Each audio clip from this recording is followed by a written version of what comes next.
ఇది కల్వకుర్తి ఆశ్రమ పాఠశాల గర్ల్స్ హాస్టల్. ఇక్కడ ఫుడ్ బాగాలేదు, మేడం వాళ్ళే వండి పెడుతుర్రు.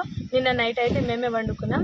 వాష్రూమ్స్ బాగాలేదు, డైనింగ్ హాల్ ఏమో స్మెల్ వస్తుంది, కుక్కలు అవన్నీ గ్లీజ్ చేస్తున్నాయి, క్లాస్ రూమ్స్ ఇంకా డార్మెటరీస్ అన్ని గ్లీజ్గా చేస్తున్నాయి. మేము నిన్న బయటికి వెళ్ళి ప్రాబ్లం చెప్పుకోవాలంటే కూడా మమ్మల్ని బయటికి వెళ్ళడానికి ఇస్తలేరు. ఇంకా ఇక ఈడనే కూర్చోబెట్టి తినిపిస్తారు. నిన్న కూడా 2-3 గిన్నెలు అన్నం పారేసారు, అంత ఉడకలేదు. పొద్దున అయితే కొంచెం మెత్తగానే అయిపోయింది, ముద్దలు వచ్చేసింది. అయినా మేము అన్నం తినేసినాం, కానీ మెమోలు ఉన్నట్టు ఏం పెడతలేదు.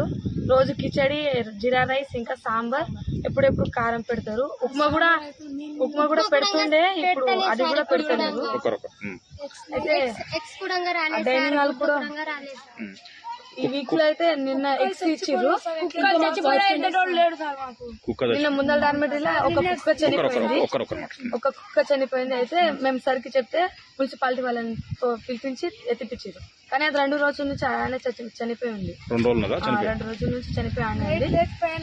మా రూమ్ లో మేమైతే హాల్లో పండుకుంటున్నాం. నిన్న ఒక అది చెవులో పోతుంది, ఆ పురుగు చంపినాం. నిన్న ఒకటి రూమ్ దగ్గర కూడా పాము చంపినాము. పెద్ద లైట్ వేపియండి అంటే అటు నుంచి రావాలి అని చెప్పేస్తున్నాం. ఈ రోజు అయితే మేము చాలా మంది స్నానమే చేయలేదు. అందరు వాటర్ ప్రాబ్లం ఉంది. బోర్ నిన్ననే వేయించారు, కానీ సార్ ఇంకా వాటర్ మోసుకొని పోతాం సార్, లోపల నుంచి తీయాలి. వాచ్మెన్ కూడా లేదు. వాచ్మెన్ ఉంటుంది కానీ అది ఎప్పుడు